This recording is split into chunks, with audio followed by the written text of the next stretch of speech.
이 새벽 우리에게 주신 하나님 말씀은 누가복음 14장 25절에서 36절까지의 말씀입니다. 누가복음 14장 25절에서 36절까지의 말씀입니다. 하나님의 말씀을 다 함께 받들어 읽겠습니다.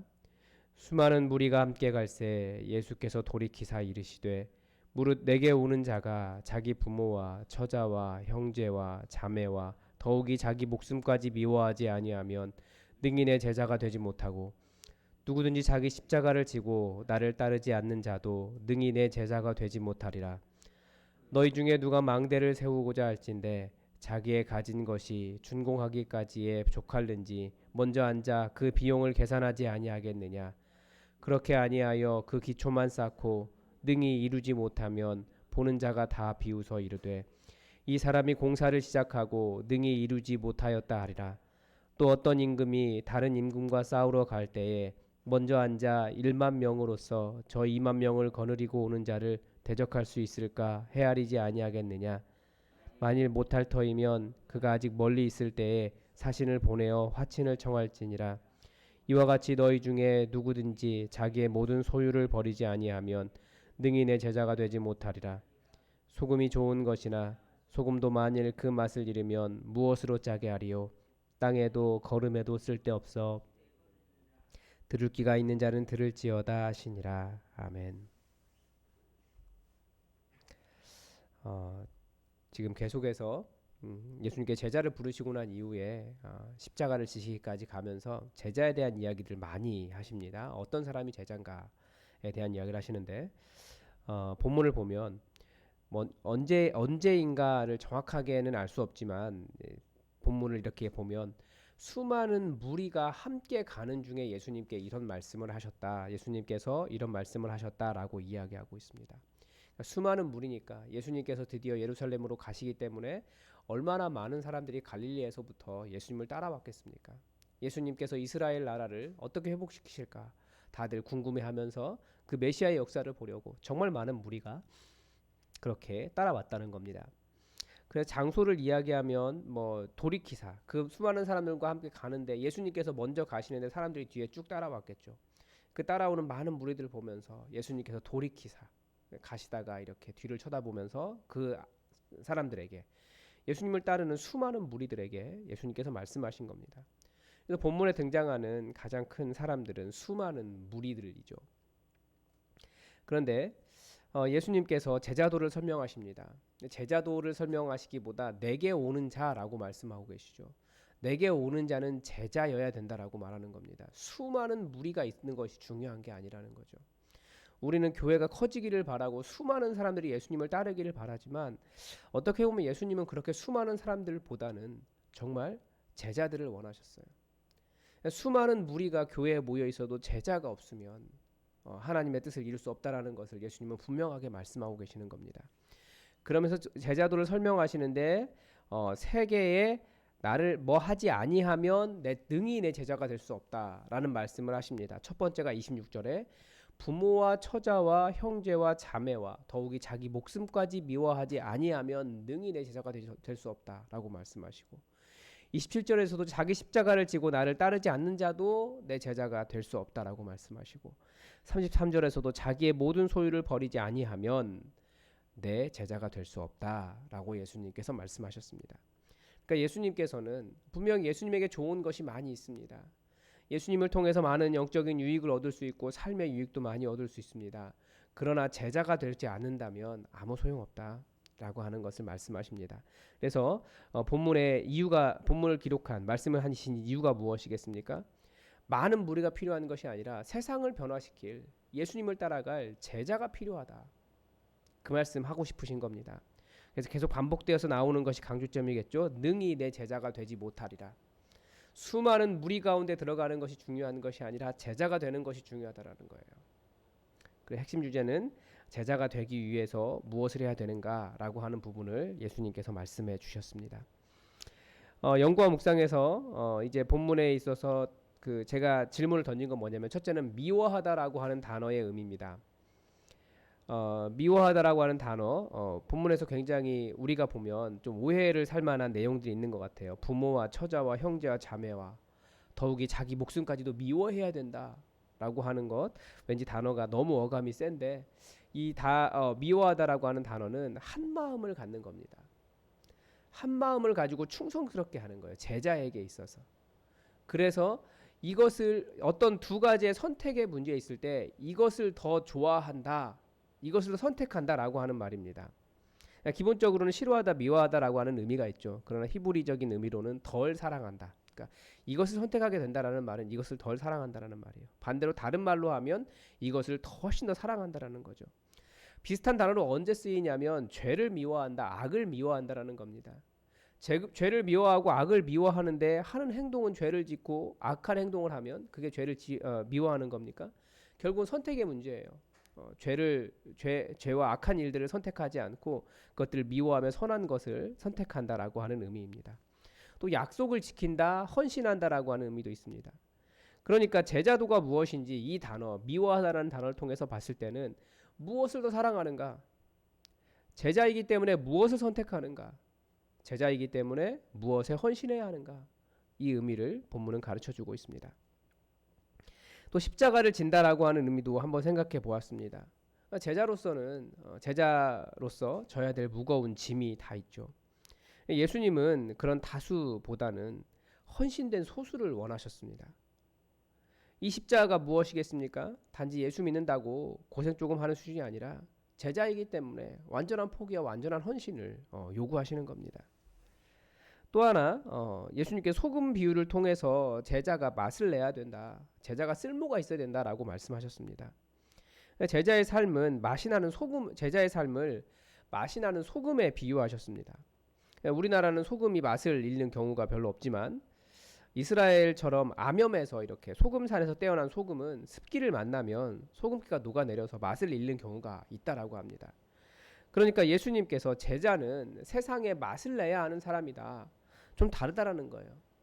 수많은 무리가 따른다고 할지라도 세상에 맛을 내고 세상을 변화시킬 제자가 아니라면 예수님을 따르는 의미가 없다는 거죠. 그런 의미에서 제자는 세상에 어떤 맛을 내야겠습니까? 초기 교회는 하나님 나라가 왔기 때문에 굉장히 파격적인 삶을 살았습니다. 자신의 남은 재산을 가지고 가난한 사람들에게 나눴어요. 노예를 해방했습니다. 이방인도 하나님 나라의 백성이 아니었던 헬라인도 다 함께 하나님의 교회를 이루었고요. 사람 취급을 받지 못했던 여성을 사람으로 인정했습니다. 그래서 얼마나 복음이 위대하게 선포합니까? 유대인이나 헬라인이나 남자나 여자나 자유인이나 노예나 그리스도 안에서 하나였습니다.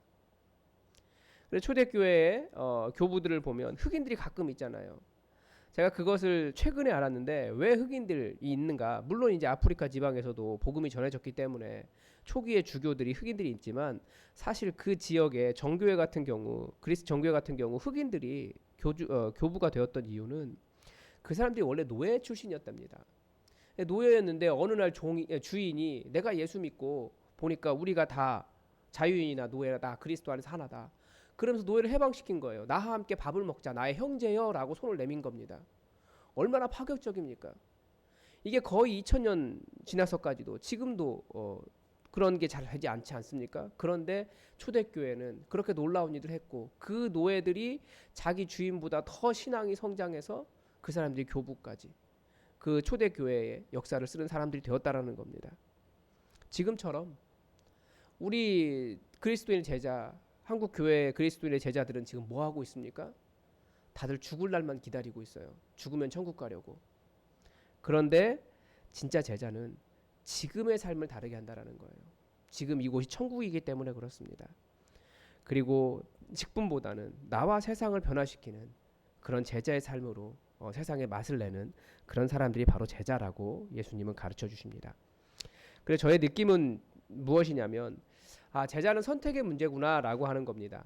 자신이 무엇을 선택하느냐를 통해서, 즉 다른 말로 하면 어떤 삶을 사느냐를 통해서 그 사람이 제자인지 아닌지가 드러난다는 겁니다. 입으로 아무리 제자라고 말해도, 아무리 예배를 잘 드려도, 예수님 따라간다고 해도 그 삶이 예수님의 십자가와 관계없고 변화도 없고 이기적이고 복음에 대한 헌신과 기쁨이 없으면 제자가 아니라는 겁니다. 수많은 무리이고 예수님 가실 때 돌이켜서 나를 따라오려거든 이렇게 해라. 그렇지 않으면 제자로서의 삶을 선택해라.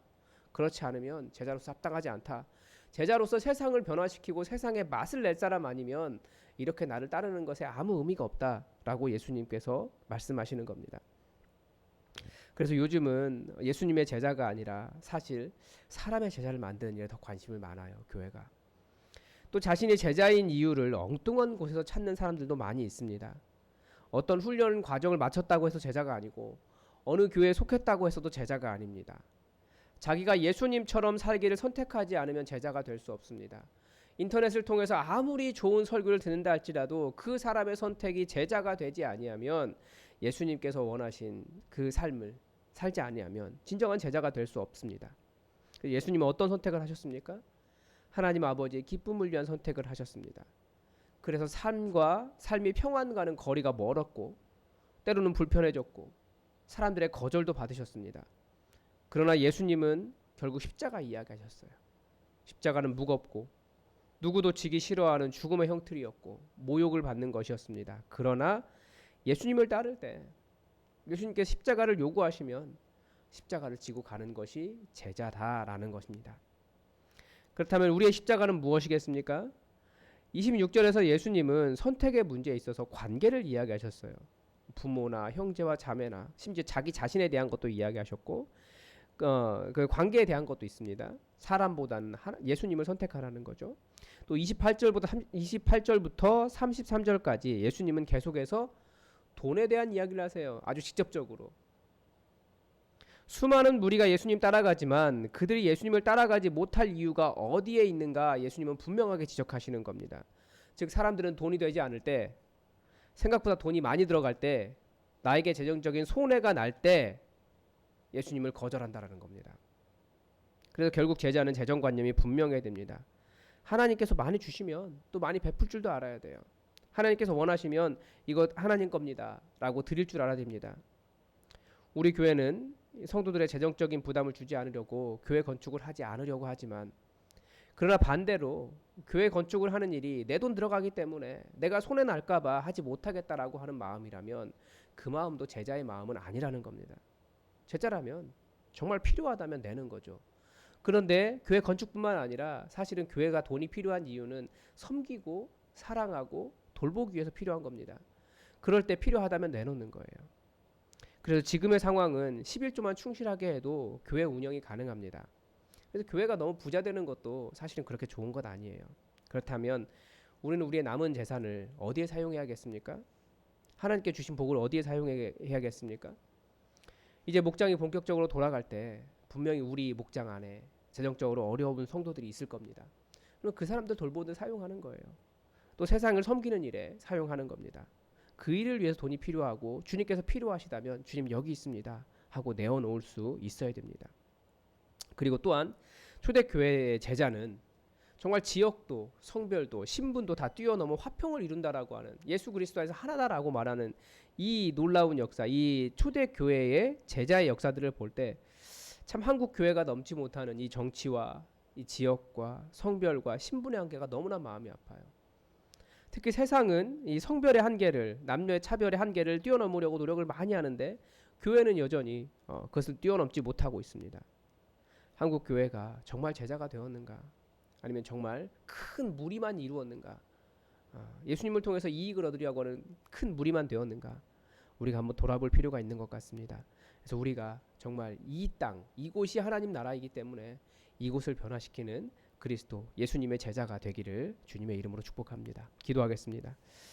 하나님 아버지, 우리가 어떻게 제자로서 파격적으로 살 수 있을까? 정말 제자로서 고민하게 하시고 우리가 제자가 되지 못하는 이 이유 세 가지를 기억하면서 무엇을 선택해야 할지 또 내가 소유 때문에 혹시 예수님 따르는 것을 망설이지는 않는지 진정한 제자 되게 하여 주시옵소서. 세상을 변화시킨다는 것은 내 이익을 포기할 때 가능하며 정말 내가 손해나고 어려움을 당한 자 할지라도 예수 그리스도의 일을 선택하는 것인데 하나님 우리가 율법적으로 신앙생활하며 교회에서 지키지 못한 것 그것으로 인해 가슴 아파하기보다 정말 이 땅이 나를 통해서 예수님을 알게 되고 내가 이 땅의 그리스도인으로서 이 땅을 변화시키는 일을 온전히 감당함으로 정말 주님의 제자인 것을, 세상의 맛이 나게 하는 그런 송호 같은 제자인 것을 우리 스스로 알게 하여 주시옵소서. 주님께는 많은 제자가 필요한 것이 아니라 이 땅을 변화시킬 예수님 닮은 작은 무리가 필요하오니 우리가 그런 사람들 되게 하시고 우리가 진정한 하나님의 뜻을, 주의 말씀을 삶에 써갈 수 있도록 도와주시옵소서. 우리를 주님의 제자로 불러주심을 인하여 감사드리며 오늘 하루 또 주님의 사랑 안에 머물며 이 땅을 변화시키는 제자 되게 하시기를 원하오며 예수님의 이름으로 감사하며 기도드립니다. 아멘. 여러분, 오늘도 교회 공동의 기도 제목 가지고 함께 기도해 주시기 바랍니다.